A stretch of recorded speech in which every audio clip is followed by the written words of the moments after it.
ये एपिसोड भी स्टार्ट होता है बिल्कुल उसी सीन से जहाँ पर हम देखते हैं कि एल्डर याओराव लेक के अंदर ट्रेजर्स को ढूंढ रही थी और साथ ही साथ एलियन सिविलाइजेशन के होने के क्लूज को भी ढूंढ रही थी, पर उन्हें वहां पर कोई भी क्लू नहीं मिल रहा था। वहीं दूसरी तरफ हम फैंग को देखते हैं जो कि अपनी ब्रेन फील्ड को यूज करते हुए लेक के अंदर ट्रेजर्स को ढूंढ रहा था, पर फैंग को भी वहां पर कोई भी ट्रेजर नहीं मिल रहा था। तभी अचानक से फैंग नोटिस करता है कि कोई वॉरियर उसका पीछा कर रहा है। फैंग अभी उस वॉरियर के साथ कुछ करने ही वाला होता है कि तभी अचानक से फैंग को एक कॉल आती है जो कि एल्डर याओराव और एल्डर फ्रोस्ट ने की थी। एल्डर याओराव फैंग और एल्डर फ्रोस्ट से पूछती है क्या आप दोनों पर किसी मॉन्स्टर ने अटैक किया या फिर किसी दूसरे वॉरियर ने आप पर अटैक करके आपको मारने की कोशिश की। ये सुनकर फैंग बताता है कि मेरा कुछ मॉन्स्टर्स के साथ सामना हुआ था, लेकिन उन्हें हैंडल कर पाना ज्यादा मुश्किल नहीं था, मैंने उन्हें बहुत ही आसानी से किल कर दिया था। अब एल्डर फ्रोस्ट बताते हैं कि यूरोप के कुछ वॉरियर्स मेरा पीछा कर रहे थे, पर अब परेशानी की कोई बात नहीं है, मैंने उन वॉरियर्स को ठिकाने लगा दिया है। मुझे लगता है कि वो ट्रेजर्स के क्लू को ढूंढने के लिए मेरा पीछा कर रहे थे।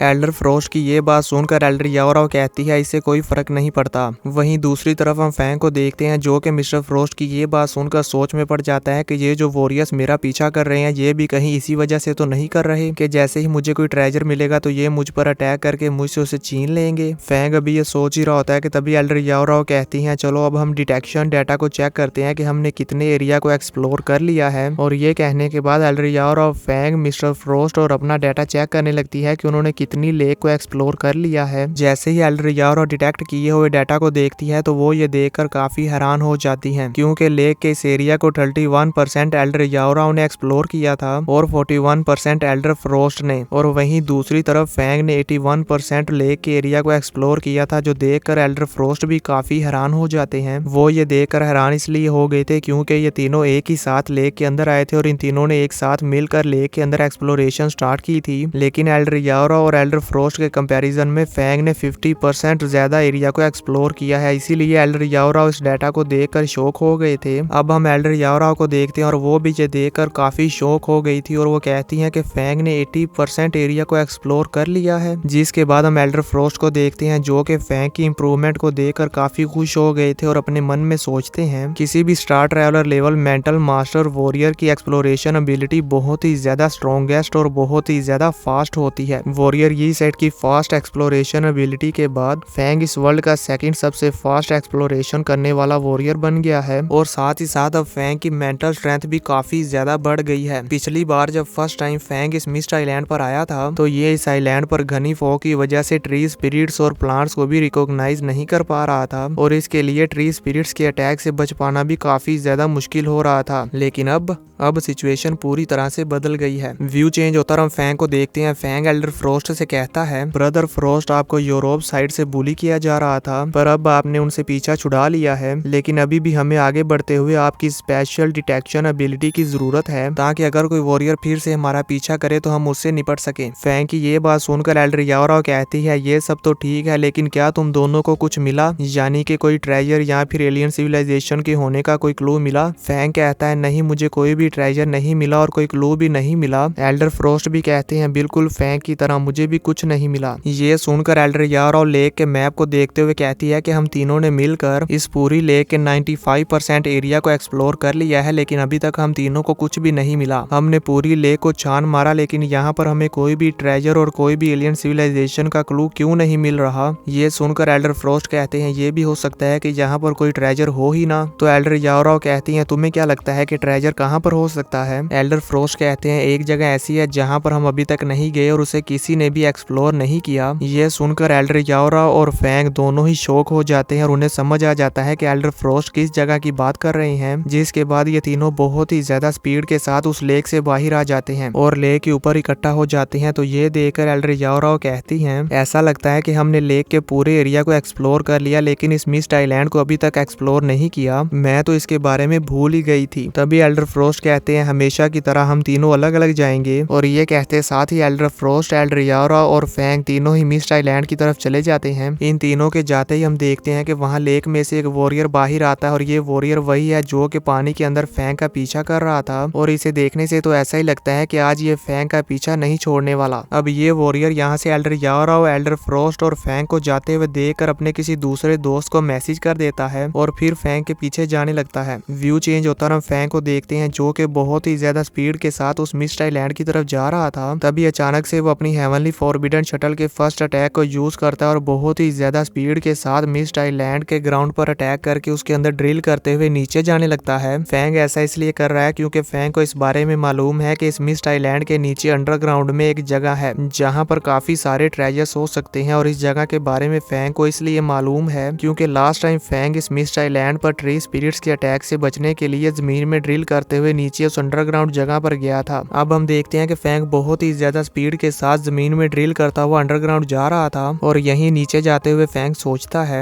इस मिस्ट आइलैंड के नीचे अंडरग्राउंड में एक बहुत ही बड़ी जगह है, और उस जगह पर जाने के बाद किसी के साथ नेविगेट कर पाना पानी के अंदर नेविगेट कर पाने से भी ज्यादा मुश्किल है। लेकिन मैं अपनी हेवनली फॉरबिडन शटल को यूज करते हुए यहाँ पर एक होल बना दूंगा जिससे कि मुझे इजीली सिग्नल मिल जाएंगे। अब फैंग अपनी हेवनली फॉरबिडन शटल की ड्रिल की स्पीड को और भी ज्यादा बढ़ा देता है और काफी ज्यादा स्पीड के साथ नीचे अंडरग्राउंड जाने लगता है, और कहता है मेरी ब्रेन फील्ड की सर्च रेंज 200 मीटर्स है, जिसकी हेल्प से मैं बहुत ही आसानी से और तेजी के साथ अपने आसपास की सिचुएशन को समझ सकता हूँ। अब कुछ देर यूं ही ड्रिल करने के बाद फैंग उस मिस्ट आइलैंड की अंडरग्राउंड जगह पर पहुंच जाता है। उस जगह को देखकर फैंग को अपनी पुरानी मेमोरीज याद आ जाती हैं और वो कहता है ये वही जगह है जहां मैंने last time 1000 year old willow heart को एब्जॉर्ब किया था। इस जगह को देखकर मुझे अपने पुराने दिनों की याद आ गई कि लास्ट टाइम मैं कितना ज्यादा वीक था जो अपनी जान बचाने के लिए दूसरे वॉरियर से बचकर भाग रहा था। ये सोचते हुए फैंग आगे बढ़ जाता है और उस जगह को एक्सप्लोर करने लगता है। तभी अचानक से फैंग को वहां पर कुछ अजीब सी स्मेल आती है, जिसे स्मेल करते हुए फैंग कहता है कि मैं 3000 मीटर्स अंडरग्राउंड जमीन के नीचे हूँ, और यहाँ नीचे ये अजीब सी स्मेल क्या आ रही है, ये जरूर कोई ना कोई ट्रेजर ही होगा। और ये सोचने के बाद फैंग जल्दी से अपनी हेवनली फॉरबिडन शटल को निकाल कर उस स्मेल के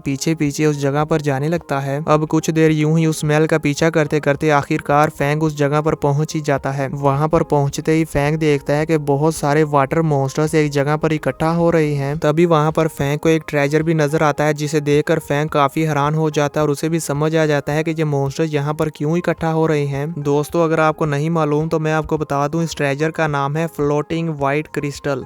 उन मॉन्स्टर्स को इस ट्रेजर के नीचे इकट्ठा होता हुआ देखकर फैंग सोचता है ये वाटर मॉन्स्टर्स इस व्हाइट क्रिस्टल के नीचे जमा क्यों हो रहे हैं। फैंग अभी इसके बारे में सोच ही रहा होता है कि तभी फैंग को अपने सवाल का जवाब भी मिल जाता है। वो देखता है कि ये सभी वाटर मॉन्स्टर्स भी उस व्हाइट क्रिस्टल को हासिल करने की कोशिश कर रहे थे। ये देखकर फैंग भी समझ जाता है कि इन वाटर मॉन्स्टर्स को भी वो व्हाइट क्रिस्टल चाहिए। तभी उन सभी वाटर मॉन्स्टर्स में से एक मॉन्स्टर बहुत ही ज्यादा स्पीड के साथ जंप करता है और उस व्हाइट क्रिस्टल को अपने मुंह में पकड़कर निगल जाता है। ये देखकर फैंग भी काफी हैरान हो जाता है क्योंकि उसकी आंखों के सामने से ही कोई दूसरा मॉन्स्टर उसका ट्रेजर ले गया। इसी के साथ ये एपिसोड खत्म हो जाता है। तो दोस्तों, आप सबको क्या लगता है, क्या फैंग उस मॉन्स्टर से अपने ट्रेजर को वापस ले पाएगा या नहीं? मुझे नीचे कमेंट करके जरूर बताना।